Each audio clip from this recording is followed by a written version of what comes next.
And Chef Mary Keelan-Williams is joining me in the kitchen to make halibut and shrimp with coconut and pear curry sauce. The Valley Dish starts now. Hello and happy Tuesday, everyone. Welcome to 12 News Valley Dish. I'm your host, Tram Mai. Well, let's turn our attention right now to the kitchen and welcome Chef Mary Keelan-Williams to the show. Hello, Mary. again. Okay, so the first time I have to explain to our audience, the first time you were on, honey, you landed that competition. I swept the competition. You swept it. Derek Hall was one of our judges. Yep. You made a heart-healthy dish. What was it again? Chicken pomodoro. Did you think that you would just unanimously? Kind of. I know it's a great recipe and I love it, so I knew I would do well. And you are so passionate about cooking. Yes. So I'm excited that we actually get to spend, you know, the next 10 minutes or so cooking together. Yes. A great meal. What are we making?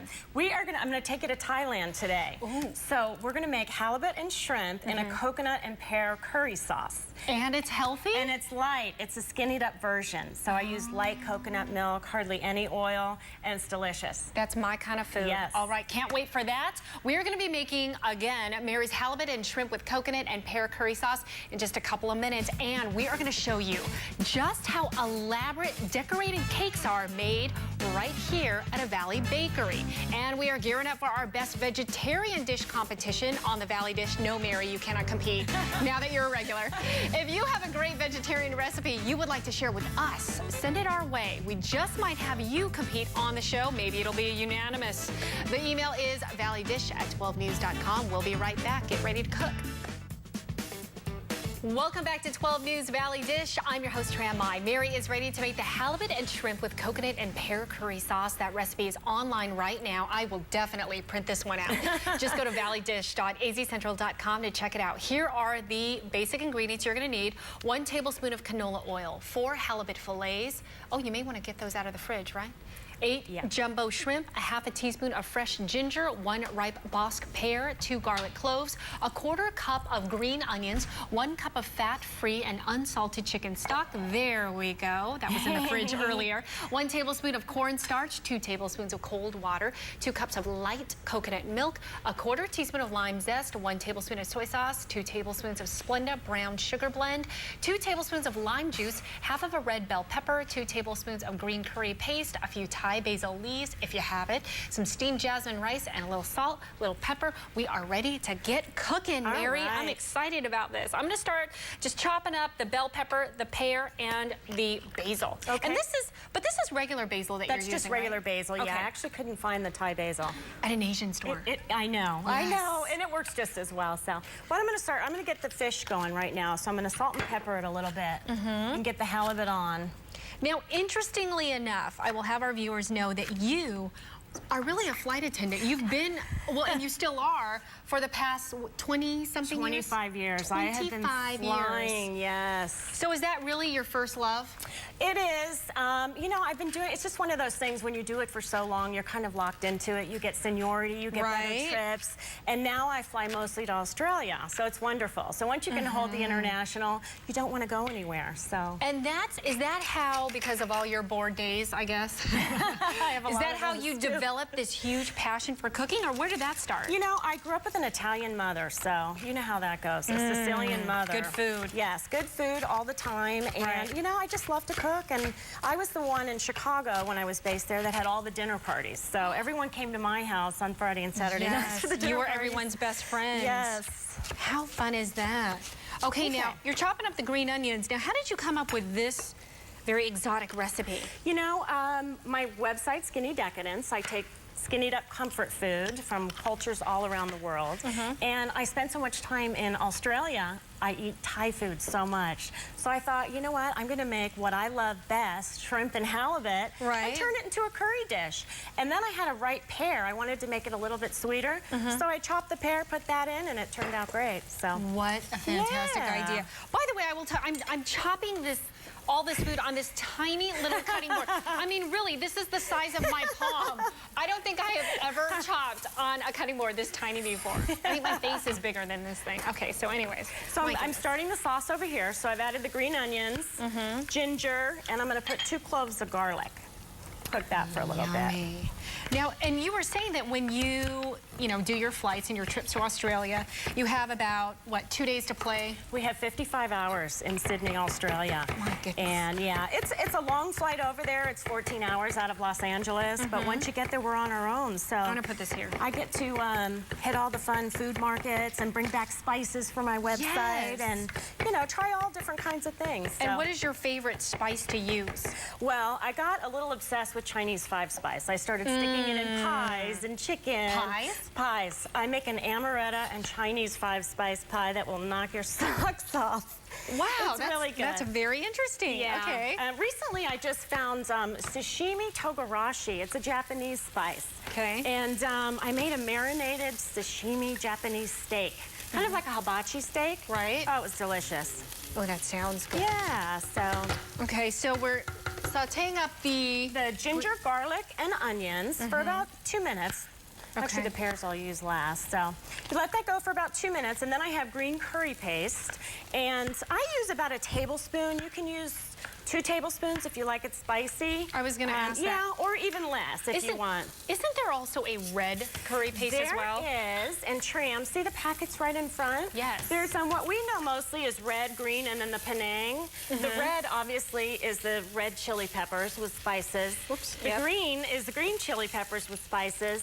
And then the Penang is the red chili, but the spices that are in the green curry. So it's kind of a cross. Oh, yeah. a blend, okay. So I blend of both of them. And I'm so glad you brought that because I've always wondered. My mom makes her signature curry chicken. Oh, no one even comes close to that. I'm sure. Yeah, I just had some because I was back home in California over the weekend. But I'm glad. Oh, I got a whiff of that. I know. Can you smell the curry? I can smell it all the way over here. I'm glad you brought that because I always kind of wondered the difference between those three, especially the Penang. Who knew? I know. It's kind of a funny name, isn't it, Penang? Okay, so this has a little while to go. I'm going to grab my... Now, you're cooking the halibut all the way through. You're not searing it and putting it in the oven or anything like that, cook right? it. And you know, also with this, you can grill it on the barbecue if you want. You don't have to cook it in here. Great idea. I just do it and pull it out because it's easier. So. And you like your basil chiffonade? Chiffonade by basil. Yes.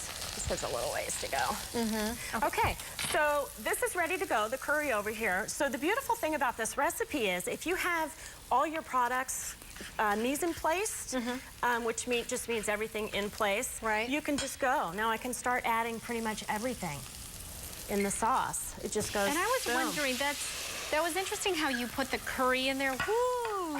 The curry in there. Yeah. And you kind of sauteed it a little on the dry side. Just a little bit. So you want to do that. You want to bring the spices out in it, so you want to cook it for at least a minute.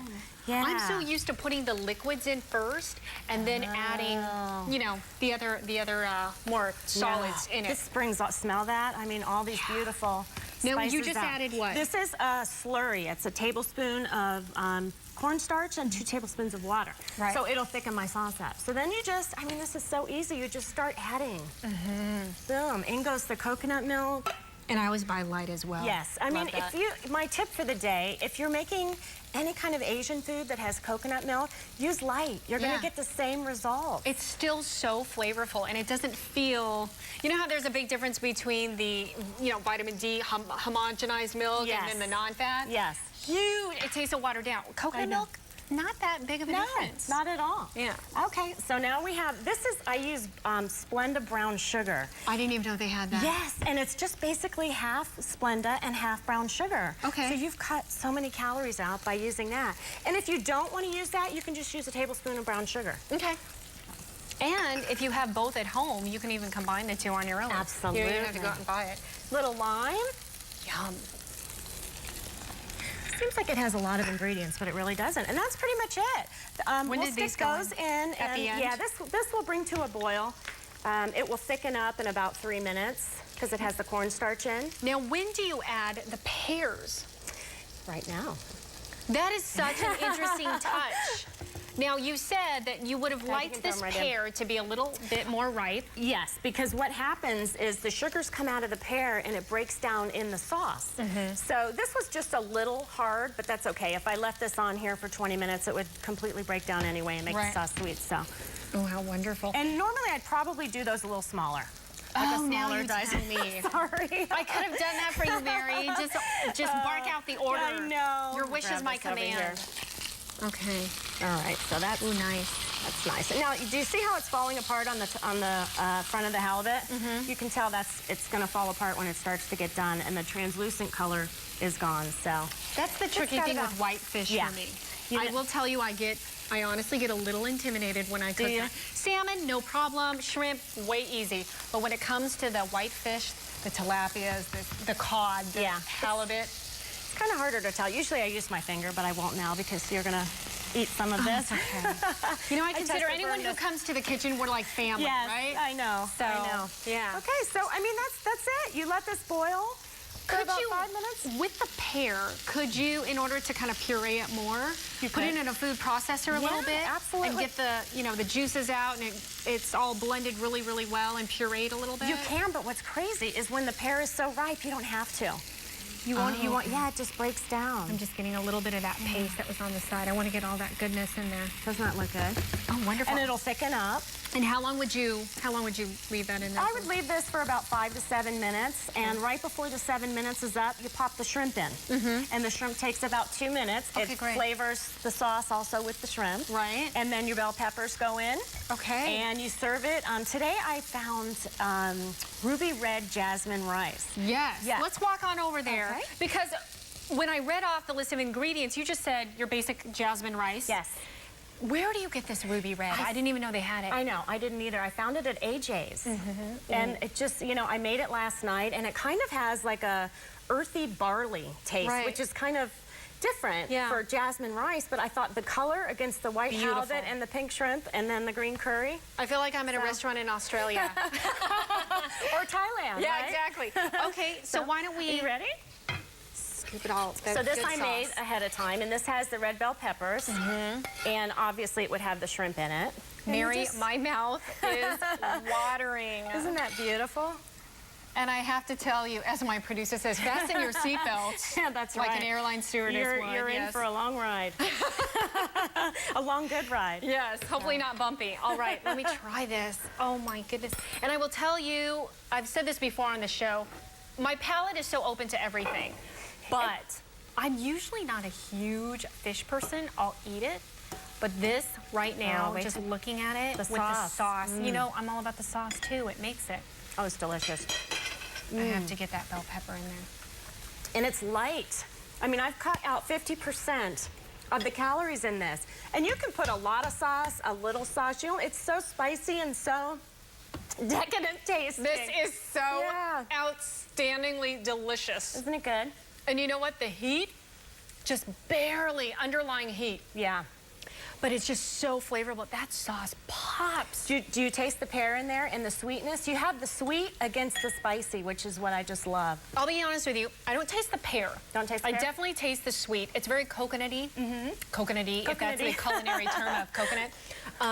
But it's got so many layers of flavor. It does. It's a little spicy, a little sweet, still kind of rich, but not overwhelmingly. No. It's very light, and then you have the earthiness of the rice. And if you don't want to do the carbs, Tram, you can steam some broccoli and put underneath. What a great idea. You don't have to have the carbs. This is just a little bit more filling for me if you have a little bit of rice. You know, or you could use barley if you wanted to be really healthy. I'm telling you, put a straw in that sauce. I better take another bite. That's crazy good. Yeah. My husband will do cartwheels in the kitchen if I make this for him. Outstanding. One of my best skinny recipes. Love it, and Sonia's not getting a bite of it at all. All right, we are ready to eat the halibut. Well, we already did. I'm going to move on to the next segment over here.